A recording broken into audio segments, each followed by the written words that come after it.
A pré-existência do Filho de Deus. De volta à doutrina apostólica.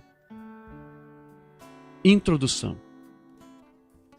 Algum tempo atrás, nós ministramos um tema intitulado A Mensagem de William Branham versus Teorias Unicistas, onde mostramos algumas das diferenças entre a mensagem do irmão Branham com relação ao que é ensinado pelos grupos denominacionais unicistas. O irmão Branham não concordava com inúmeras de suas proposições, de tal maneira que é possível facilmente fazermos uma lista comparativa entre a doutrina unicista e o seu próprio ensino. Ao obtermos uma distinção clara entre as duas doutrinas, verificamos que o irmão Branham realmente não poderia ser unicista como ele mesmo afirmou inúmeras vezes. No entanto, pesa contra os inúmeros crentes da mensagem de William Branham a incoerência de afirmarem crer em sua doutrina ao mesmo tempo em que defendem os mesmos pressupostos unicistas, que são diametralmente contrários a tudo que o irmão Branham ensinou e defendeu. Destarte, mal sabem eles que são unicistas, embora não admitam. Um tema que o profeta defendia em seus sermões, o que nos prova mais uma vez que ele não era unicista, tendo em vista que os unicistas denominacionais combatem isso obstinadamente, é sobre a pré-existência do Filho de Deus, nosso Senhor Jesus Cristo. E pelo fato dos crentes da mensagem do William Branham ser simpatizantes do unicismo denominacional, tal tema também é muito combatido por eles, pois é inadmissível para os tais crer em uma doutrina modalista que faça do Filho o próprio ser de Deus e ao mesmo tempo concordar com o irmão Branham sobre o ensino bíblico e apostólico de que o Filho estava na glória junto ao seu Pai, atuando como o agente da sua criação.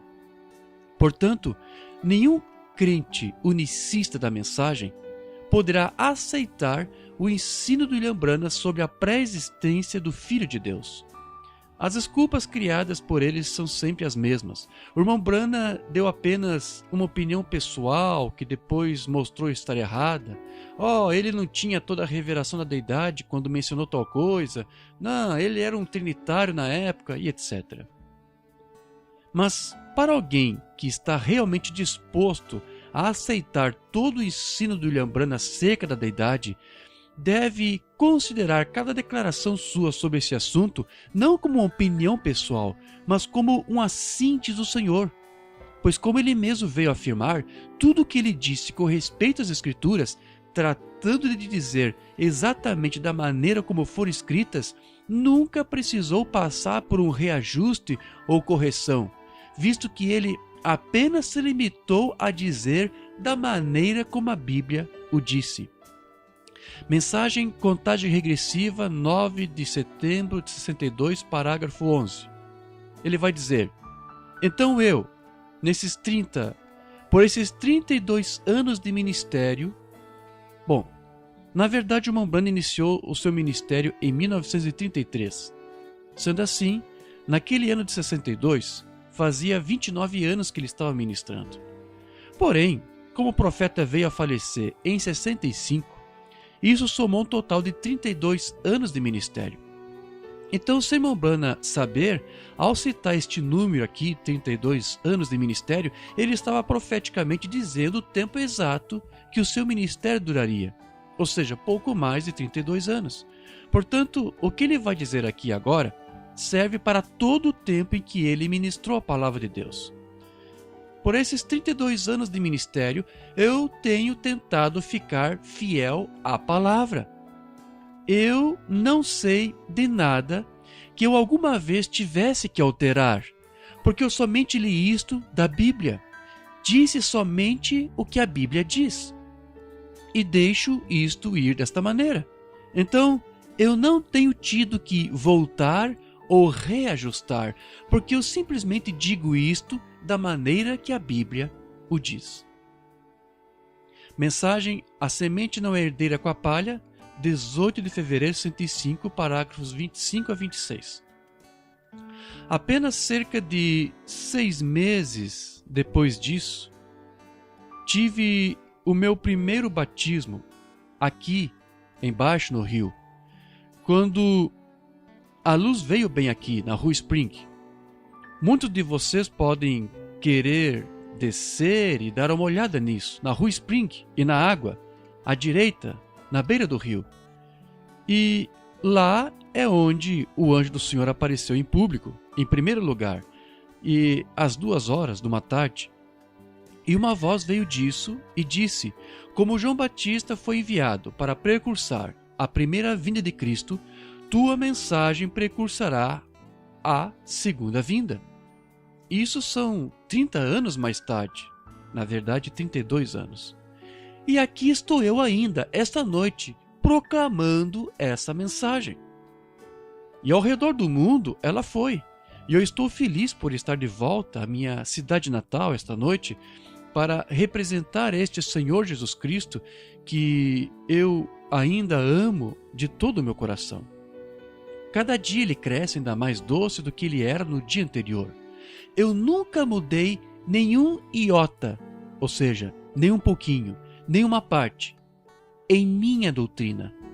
A primeira coisa com que eu comecei, ou seja, 32 anos atrás, eu ainda creio na mesma coisa esta noite. E ele é o mesmo ontem, hoje e eternamente. Agora eu tenho uma mensagem pela qual eu sou responsável. Então veja, não há dois caminhos para isso. Ou aceitamos que o irmão Branham foi aqui sincero em suas palavras, ou teremos que admitir que durante os seus mais de 32 anos de ministério, William Branham foi tão somente um ministro esforçado e bem intencionado, porém um homem sinceramente enganado. Portanto, diante de tal declaração, nós reafirmamos que tudo que o profeta falou e que foi consubstanciado pelas próprias Escrituras acerca do seu ensino sobre a divindade é o assim diz o Senhor, e não somente uma opinião pessoal equivocada, pois como iremos demonstrar aqui, tudo o que ele disse sobre este assunto passou pelo teste da palavra. Considerando que cada declaração sua fora respaldada pela Bíblia, então não há nada a ser alterado, pois a Bíblia ainda continua sendo a imutável palavra do Deus Todo-Poderoso.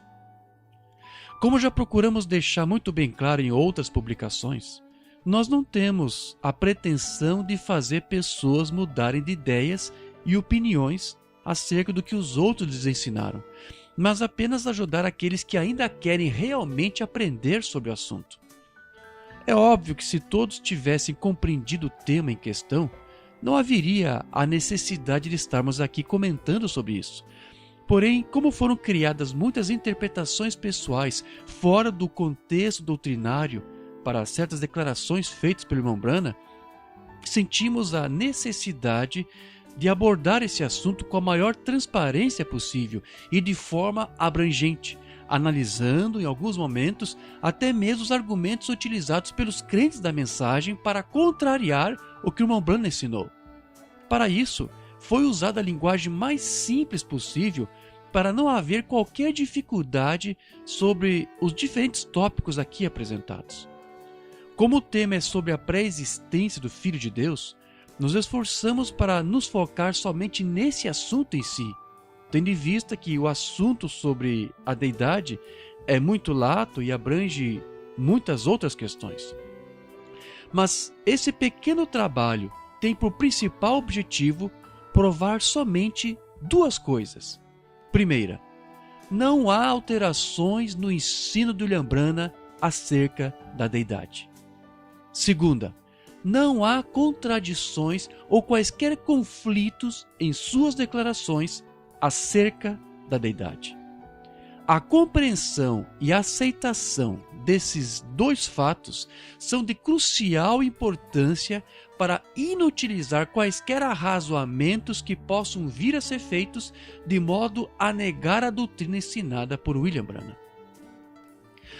Qualquer estudante sincero dessa mensagem que já usou ou que tem usado com frequência ferramentas de buscas, de pesquisas nos sermões do William Branham, refiro-me somente às ferramentas em inglês, visto que qualquer outra ferramenta de pesquisa do idioma traduzido existente atualmente não possui todos os sermões disponíveis para pesquisa, o que limita consideravelmente qualquer leitor ou mesmo ministro a uma compreensão doutrinal mais completa.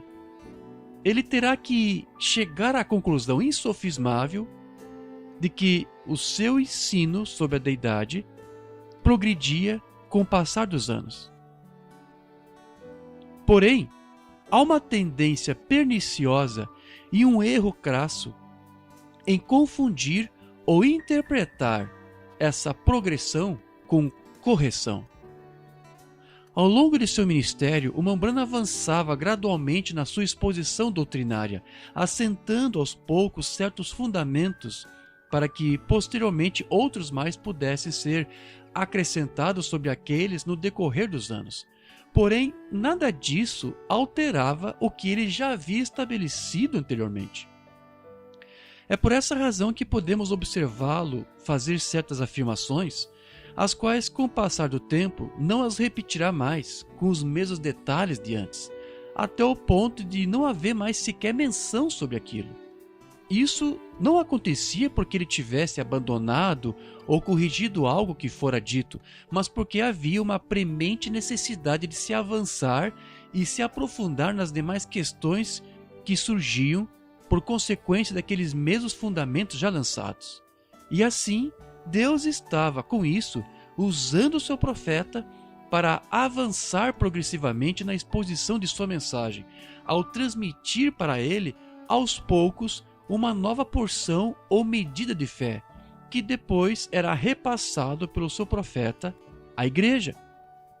Vemos que foi exatamente dessa maneira que Deus trabalhou em seu ministério ao longo dos anos, soubesse o irmão Branham disso ou não. Portanto, para se obter um entendimento completo sobre o seu ensino, cada estudante deveria iniciar os seus estudos começando a ler desde o sermão mais antigo disponível até o mais recente, pois ao fazer assim, não somente compreenderá mais harmonicamente a sua doutrina, como também perceberá o avanço doutrinário que seguia com o passar dos anos. Mas tentar obter uma visão panorâmica de todo o seu ensino, começando por leituras e pesquisas somente dos seus últimos sermões, seria como resolver uma longa equação baseando-se somente nos seus últimos membros, deixando de lado os primeiros. Ou tentar compreender toda a história de um livro ou mesmo de um filme, acompanhando somente as cenas finais.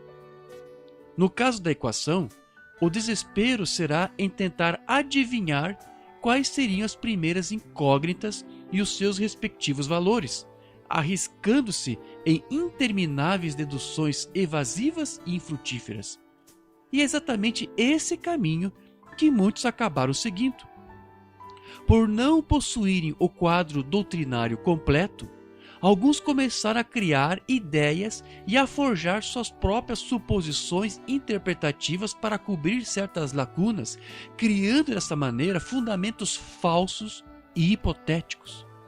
Em consequência disso, ao invés de pôr à prova aquelas suposições que foram criadas para se corrigir um eventual erro, o que se tentou fazer foi forçar tudo mais a se adequar àqueles mesmos falsos fundamentos que foram admitidos como certos e irrepreensíveis.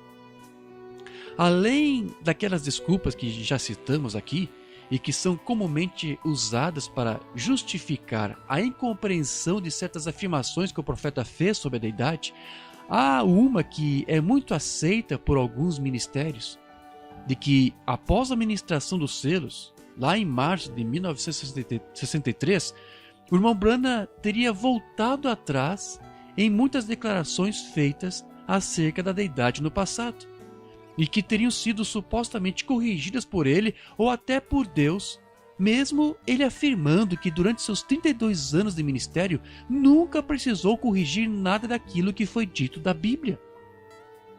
O resultado disso não poderia ser mais desastroso, pois essa interpretação converte William Branham em um profeta que esteve enganado durante 30 longos anos de ministração e que somente por pouco mais de 2 anos teria falado mais corretamente. Como dissemos, converteram progressão em correção. As pessoas que fazem isso dentro dessa mensagem possuem o mesmo espírito daqueles que diziam para o profeta que ele estava com razão somente quando discernia os corações, mas que não tinham, assim diz o Senhor, quando pregava a doutrina. Porém, sabemos perfeitamente que tudo isso é uma obra de Satanás para invalidar o ensino do profeta de Deus e cegar o povo a fim de assentá-lo em fundamentos movediços. Capítulo 1. Tudo foi criado por meio do Filho de Deus. Há escrituras que mostram e falam sobre a pré-existência do Filho, como em Colossenses capítulo 1, versículos de 12 a 17. Ele, ou seja, Deus, nos libertou do império das trevas e nos transportou para o reino do Filho, Jesus Cristo, do seu amor, no qual, no Filho, temos a redenção, a remissão dos pecados. Ele, está falando do Filho, é a imagem do Deus invisível, o primogênito de toda a criação. O arianismo ou as testemunhas de Jeová usam essa passagem para sugerir que Paulo está dizendo que Jesus foi a primeira criatura de Deus, a mais perfeita de todas. Mas o que Paulo está dizendo aqui é que o Filho foi quem principiou a criação, porque ele a antecede. E é disso que Paulo irá tratar a seguir. Pois nele, ou seja, no Filho, foram criadas todas as coisas, nos céus e sobre a terra, as invisíveis e as invisíveis, sejam tronos, sejam soberanias, quer principados, quer potestades, tudo foi criado por meio dele e para ele. Aqui Paulo não está nos dizendo que o Filho foi a primeira criação de Deus, mas que a criação foi feita por intermédio de Jesus Cristo, o Filho de Deus. E como a criação poderia ter sido feita por meio desse Filho, a menos que ele já existisse antes dela? Então Paulo está nos dizendo que o Filho teve uma pré-existência, e é o que ele vai procurar deixar bem claro agora no versículo 17. Ele é antes de todas as coisas. Nele tudo subsiste. Quem é esse ele? Jesus, o Filho de Deus. No mesmo versículo 17, pela tradução da King James, lemos: Ele existe antes de tudo que há, e nele todas as coisas subsistem. Na tradução católica da editora Ave Maria diz: Ele existe antes de todas as coisas, e todas as coisas subsistem por ele.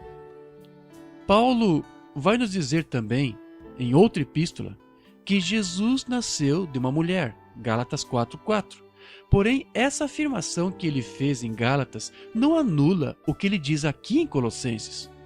No entanto, há ministros nessa mensagem, como veremos mais adiante, que usam essas palavras de Paulo em Gálatas para combater a si mesmo em outras, exatamente como fazem com os sermões do William Branham, onde se usa certas declarações suas para tentar criar forçosamente um conflito e contradição com outras declarações que ele fez. Esse é um relato de toda a criação física e literal feita por Deus, e não de uma criação espiritual supostamente feita somente depois que o Filho tivesse nascido, como alguns unicistas querem arrazoar. Ao professar que no Filho todas as coisas foram criadas, Paulo não estaria afirmando com isso que Jesus fosse o próprio Criador. Deus é o Criador, mas Deus criou por meio do seu Filho, fazendo dele o agente da sua criação. Então, para isso, era necessário que o Filho existisse antes que qualquer outra coisa fosse criada. Em Hebreus 1:2 é dito: nesses últimos dias nos falou pelo Filho, a quem constituiu herdeiro de todas as coisas, pelo qual também fez o universo. Ou seja, Deus criou todo o universo por meio de seu Filho.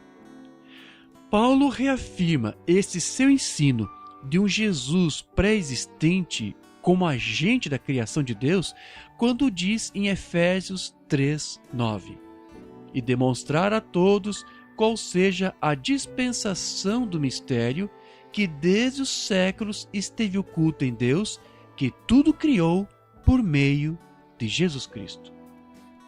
A palavra por meio de vem do grego dia, que quer dizer através, por causa, mostrando claramente que o Filho de Deus foi o agente da criação pelo qual Deus fez todas as coisas. Capítulo 2.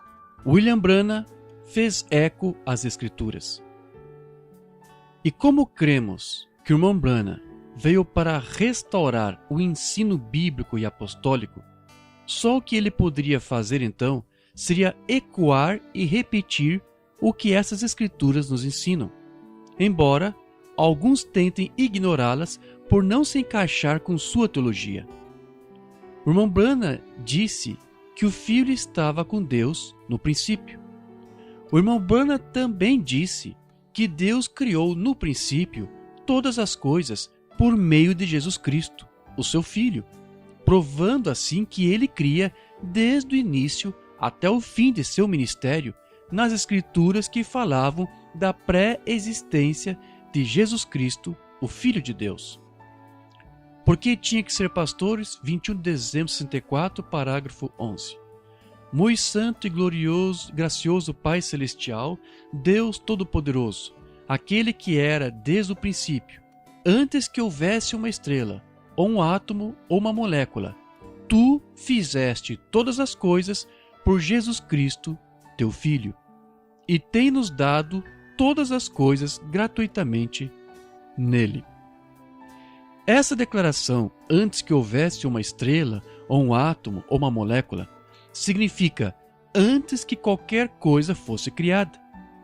Antes de qualquer criação, lá estava o Filho de Deus, Jesus Cristo, por meio de quem Deus fez todas as coisas. Portanto, a pré-existência do Filho de Deus é anterior a toda a criação. Pela data desse sermão, 64, percebe-se que o profeta nunca voltou atrás nesse seu ensino, pois ele só estava dizendo o que a Bíblia diz. Vejamos ainda outros exemplos. Jesus sobre a autoridade da palavra, 17 de fevereiro de 54, parágrafo 67. Ó Deus, que criou os céus e a terra, criou todas as coisas por Jesus Cristo, o Filho de Deus. O que for que ele te disser, faça-o. 22 de julho de 54, parágrafo 52. Pai misericordioso, que criou os céus e a terra, que trouxe todas as coisas por Jesus Cristo, teu Filho. Depois traz novamente saúde, esta pobre pequena mulher de pé aqui, desesperadamente em necessidade, precisa ter ajuda. Águas da separação, 6 de junho de 55, parágrafo 54. Ó Deus eterno, que formou os céus e a terra, que fez todas as coisas por Jesus Cristo, a quem amamos e apreciamos. Como o anjo veio a mim, 9 de novembro de 53, parágrafo 73. Senhor Deus, que criou os céus e a terra, fez todas as coisas por Jesus Cristo, que está de pé, presente agora para curar o enfermo e o aflito, eu rogo para que tu cures este homem. Veja que aqui o irmão Branham ratifica o ensino bíblico da pré-existência de Jesus, quando em diversas ocasiões disse que o Filho de Deus já existia antes que os céus e a terra e todas as demais coisas fossem criadas. Como o apóstolo Paulo, o irmão Branham cria, então, que Deus, antes da criação, usou seu Filho como um agente para, por meio dele, fazer todas as coisas. Quais são as obras de Deus? 4 de abril de 59, parágrafo 48. Vamos orar. Senhor, grande Deus dos céus e da terra, que fez todas as coisas por Jesus Cristo, teu Filho, perdoe-nos, ó Senhor, de nossos pecados e de nossas deficiências. O profeta Eliseu, 23 de julho de 54, parágrafo 73. Mas, ó Deus, que fez os céus e a terra, que criou todas as coisas por meio de Cristo Jesus. Venho como teu servo em uma oração de fé por este jovem, sabendo que agora mesmo ele não pode ter fé para si mesmo por causa de suas condições. Relato da viagem à África, 14 de novembro de 53, parágrafo 80. Nosso Pai Celestial, que conhece todas as coisas e fez todas as coisas por Jesus Cristo. Eu oro para que tu abençoes esta família e que eles possam ser curados e ficar sãos para a tua glória. Em nome de Jesus eu oro. Amém. Tempo de colheita, 12 de dezembro de 64, parágrafo 131. Ele fez todas as coisas por Jesus Cristo, e por ele e por seu próprio agrado. Vemos, mais uma vez, de que essa outra declaração aqui de 64 é uma prova de que o irmão Branham sempre manteve o mesmo ensino ao longo de todo o seu ministério, de que o Filho teve uma pré-existência e de que Deus criou todas as coisas por meio de seu Filho Jesus, usando-lhe como o agente da sua criação.